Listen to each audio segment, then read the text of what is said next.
Yeah,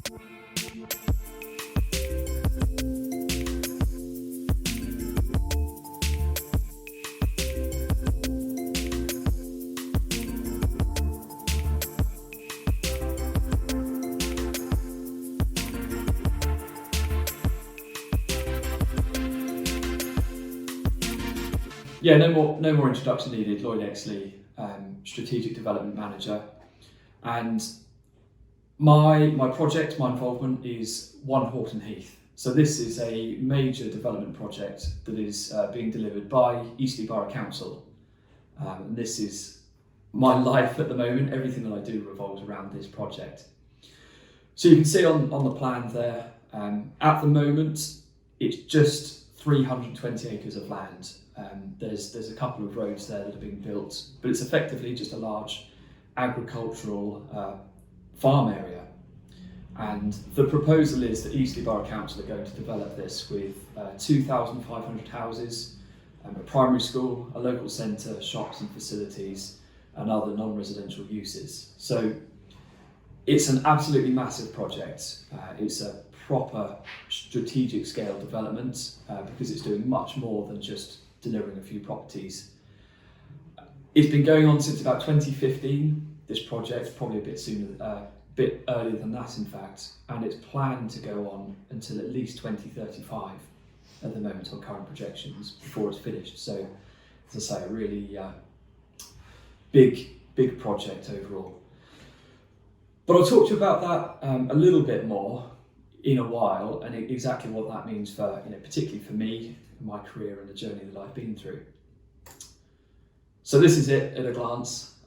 That's me on the left. I didn't draw that, but a caricature that someone put together. So I am Strategic Development Manager. A bit of a mouthful, that one, and it's really reflective of quite how wide and varied this particular role is. There just isn't a neat job description for what I do for the project.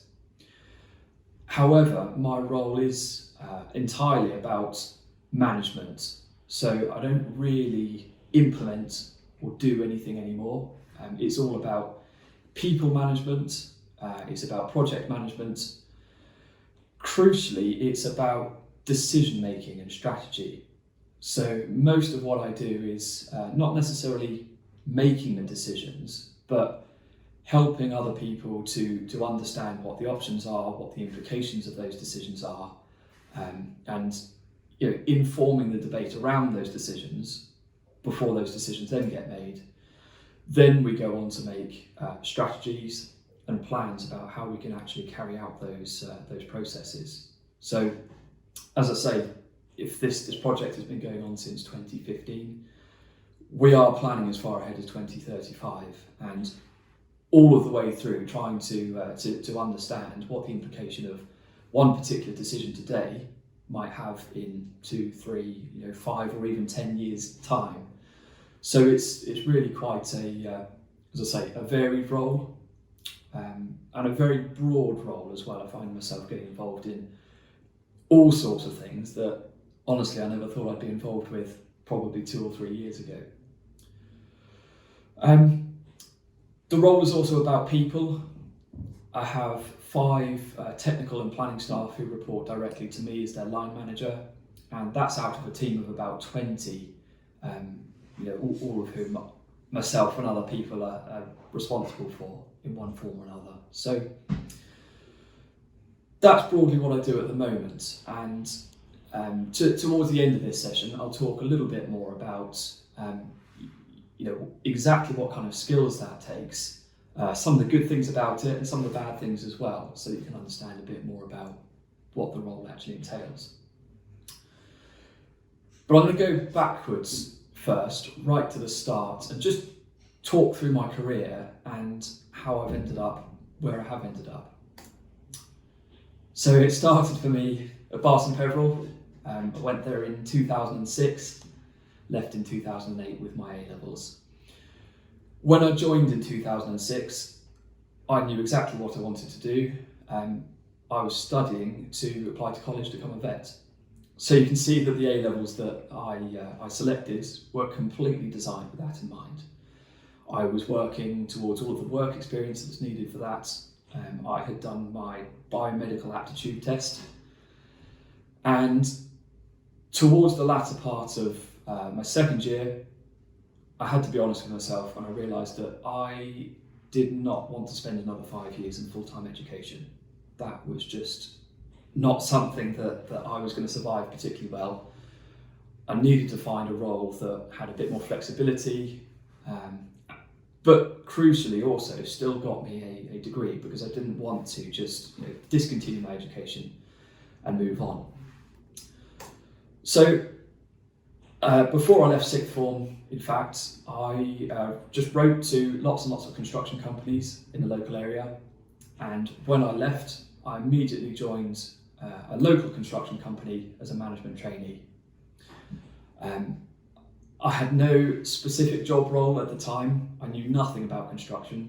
I just had my school education, my sixth form education, but they had agreed to put me through a bachelor's degree at the local university and to pay for that on a day release basis. So the course would be 1 day a week for the next 5 years, at the end of which I would have that bachelor's degree in construction management.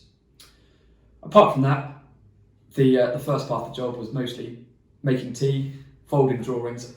I didn't have any other skills, and so I think what I really tasked myself with doing was just to get involved in everything that I possibly could, so that I could learn about what was going on and move on and move forwards. So I quickly moved into technical aspects. So I became a technical coordinator, and the technical parts of construction are all about design management. So it's document control, it's looking after drawings, it's all about how buildings are designed, how they're built, so that if something goes wrong or the site team needs an answer about how to do something, it's the technical staff who people come to and ask questions. There's a lot of coordination involved, that everything the architect does has to line up with everything that the engineer does, and so on and so forth. But at this stage, I was working very closely with the technical manager. I wasn't just left to my own devices, told to get on with it. I was very much mentored through this process, and I think that was a fantastic opportunity for me to really get a handle on the construction process. And but before I'd gone too far in my career, I had a lot of exposure to the different parts of the process, the different roles that are available, and for me, design and technical was where I enjoyed myself, if I'm honest, and that's what I was good at. That's where I stayed. So I kind of moved onwards to being a full technical manager. Again, very much the same role, but by this stage I had responsibility for all of the aspects of design on a construction project, and not necessarily just one project either. At times I would have 5 or 6 building sites. I think at one stage I had over 200 houses and apartments collectively across probably 5 or 6 building sites, all of which I was responsible for. And again, for me, that was a brilliant learning experience, because a building site like the one pictured there, probably over 1,000 drawings that go into designing and being able to build that. And I had to go through every single one, understand how they all interfaced, and if the site team phoned me up saying, "What on earth do we do about this problem we've come across?" it was me who had to trek out there, look at the issues and know how to resolve them. So lots of problem solving, lots of project management, lots of dealing with different people, and lots of travel as well. I was looking after sites all along the south coast. So from a relatively early stage in their career, it was quite a broad and varied role, just a great opportunity to get involved in lots of different aspects. and different parts of the industry as well. It wasn't all just about houses. We did some hospital works, some defence works, schools, all sorts of different things. So quite a good exposure to different parts of the industry. And towards the later process, I became more and more involved in the upfront stages of a project. So my role by then was titled planning manager, very, very similar to technical manager, but rather than working on live construction projects, it was all at the front end. So town and country planning processes, bidding on lands, or trying to assemble lots of different landowners to put together a major site. And I was finding for myself that being involved in the front stages of a project like that was when I really had the ability to influence and shape a project, and to could change the way that it would be delivered over the future years. And again, that was the part that really opened my eyes to the importance of good strategy, good decision making, good upfront planning, and that was why I tended to move more and more towards that part of the process. Also worth noting that during the latter stages of that, once I finished the degree, my employer also encouraged me to go on and do a master's degree as well. So again, that was day release, just 1 day a week. That was all paid for by my employer, but actually over 7 years of working for them, I was able to get the bachelor's degree and the master's degree alongside my work and the experience. And for me, again, that was a fantastic way of getting the degree, but not being stuck at university for 3, 4 or 5 years. So more recently, from that planning aspect, I got involved with One Horton Heath. That was a project that myself, some others, we assembled the land, and we started coming up with the plans that eventually turned it into what it is. So it started out very much as just lots and lots of land and a couple of sketches, and a few very good ideas. At 2018, for instance, there were just 2 people, myself and a person who's now the project director, just the 2 of us trying to work out exactly what we're going to do with this massive multi-million-pound project. That was a very interesting challenge, quite a test. It involved lots of meetings in empty buildings. We didn't really have a proper setup at that point. It was all very casual. We did recruit some additional members to our team, and we became stable at a team of about 5. But ultimately, all that we had was some very nice land, a collection of fairly attractive buildings, but lots and lots of potential, lots of opportunities. And if we wanted that to become anything more than that, we had to come up with that plan. So everything came down then to us, and I have to say that was a real test, a real challenge, but it was a fantastic one, and one that I really enjoyed. And if we skip forward now to the present, there's now over 20 people in our team. So myself, the project director, and a couple of those members who were involved in the early parts of the project, we put together the resource plans. We had to work out who we needed, what kind of skills we needed, how much we could pay people to retain them in this project. We have interviewed every single one of these people and brought them onto our team, and we have now got a fantastic, really strong team of specialists, and as a result we've got a clear plan of how we can deliver this project. We've also delivered tens of millions of pounds of infrastructure, so some really major roads that have now been built by the team. And perhaps most critically, we've got 2 major planning applications due for approval shortly, and we have a really strong, cogent plan for what the next 10 years looks like. If the last few years have taught me anything, it's that those plans are going to change hundreds and hundreds of times over the next few years. But for looking back to where we started, it's been a really interesting journey, and for me, I'm genuinely proud of where we've ended up at the moment, and excited about what we've got ahead of us. So that's where we are at the moment. So I wanted to talk a bit about what's worked for me, because I think one of the things that I've seen over the years that I've worked is that everybody's different. Everyone has a different way of dealing with things, a different way of dealing with their job role.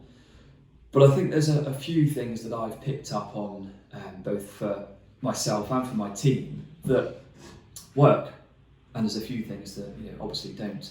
And probably the most important one for me is hard work. It has been incredible hard work the whole time. And I think for myself, I like to think one of the things that set me apart relatively early on is that I have always worked hard. I knew what I wanted, and I was prepared to put the time in, the hours to go and get that. And that is really, really important, and there's no moving away from that. But alongside that, there's two closely related points.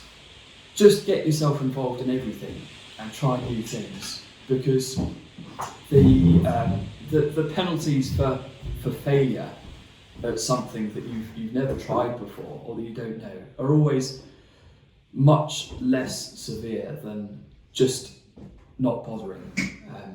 For me, the worst thing that could have happened would have been pigeonholing myself or restricting myself to one particular role or aspect. Part of the reason that I'm now able to be involved with what I am involved with is because I have, I spent a lot of time getting involved in new things, trying new things, failing spectacularly sometimes, which is absolutely fine to do.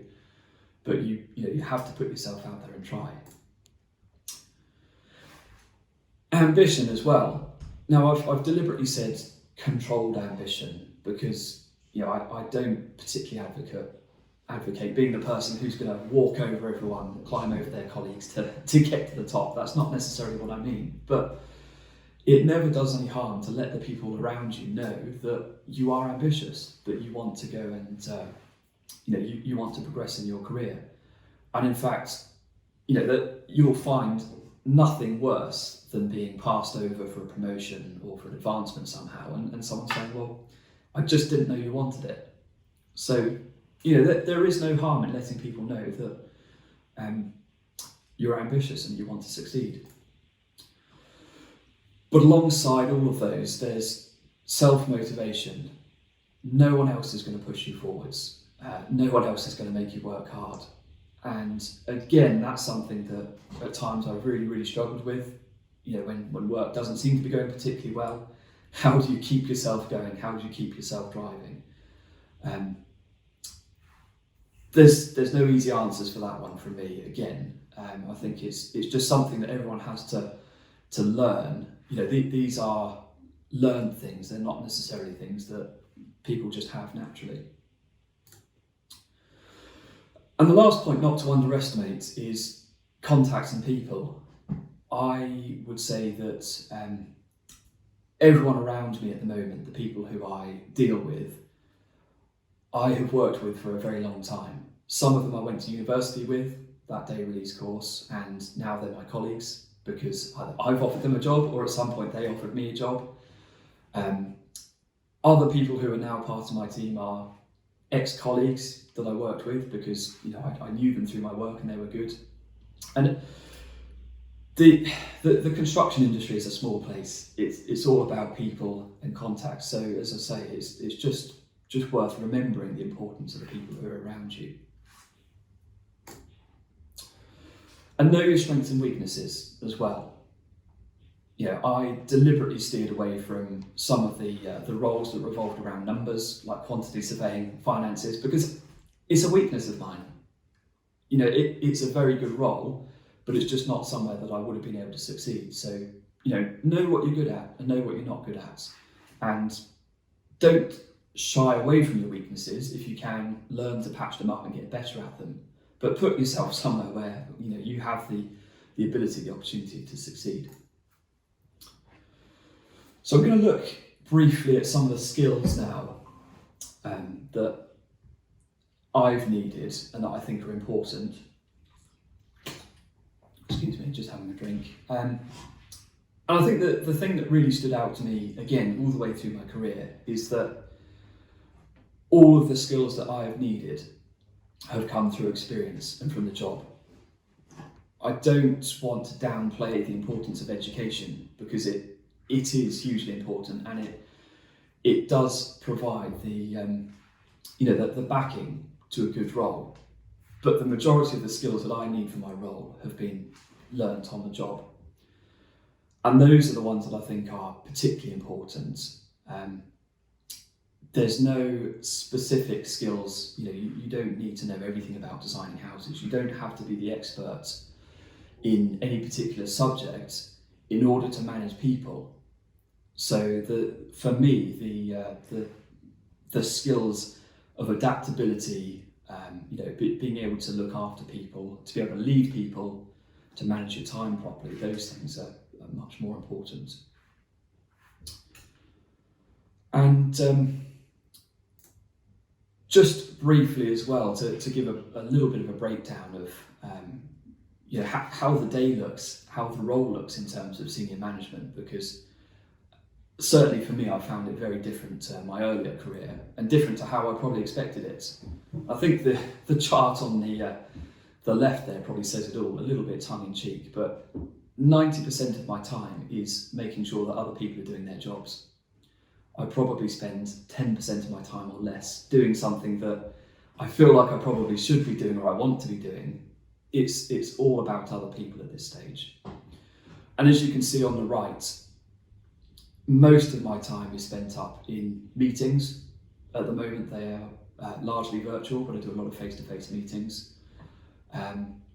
Lots of written reports as well, and obviously a huge amount of email goes without saying. But that came as quite a bit of a surprise to me when I found myself looking after this big team of people, and I'm trying to get on with things, but actually the priorities are to help other people to be able to do what they want to do. And I think that's just something to think seriously about, whether that works for you, or if you're happier on the implementation side of things rather than strategy and people.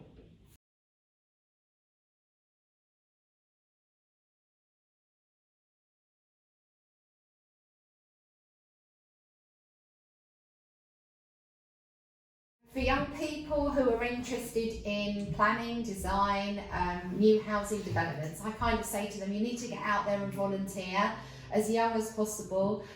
There's quite often opportunities for a young voice. I know there is in Exley, and you can join a forum where you actually get to say, well, this is how we want to move around our development. This is how we want to live in this area. You can download, you can go onto the council website and you can sort of watch some of the meetings back, so you can hear how people kind of put their point across. You've heard from what Lloyd was saying, a lot of it is negotiation, flexibility, adaptability. You might have a very clear path of how you think a development's going to take place, then you're listening to residents or you're listening to councillors, and they might have a different point of view. So you can hear how some of that goes on from a strategic point of view in some of our meetings. You can download those on our website. We are just about to take on 2 industry placements. So that's 2 16-year-olds that have joined CTEC to do the new T-level in design, surveying and planning. And we're going to take on 2 members into our team, and they will be with this team for 2 years, and they will rotate through all the different departments to learn about how we plan and design a new housing development. But we're always keen to take on people to come and do work experience or to do a day shadowing with us. We're looking at kind of creating a tool. We've been kind of talking about creating something that we can bring into schools where you can start to plan out your own little town or an element of the town. Like you might want to create a skate park with me, or a recreation ground. So we're kind of looking to link up with some of the local colleges and schools and with students to give you immersive, so full-on experiences of what job roles in this industry would look like. So, you know, you can email me, and your careers leaders in school know my email address really well, so you can come out and visit the site and spend a bit of time with us if you would like to.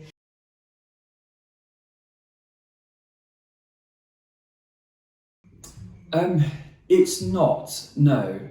It's not essential. It would be relatively unusual to not have the degree, but at no stage in my career at interviews or anything has anyone really looked at my academic record. What they've always focused on has been the experience aspects and making sure that I can talk the talk. So that, as I say, that is much more important in these aspects. I think one thing I would say is that if I regret anything, it was probably not doing a slightly more focused degree. So some of my colleagues you'll speak to a bit later today, for instance, chartered planners, chartered ecologists, in order to have those kind of careers, I would have had to have done a highly specific degree, that allowed me to pursue chartership. And probably of everything I wish I could have done, because that would have made a big difference.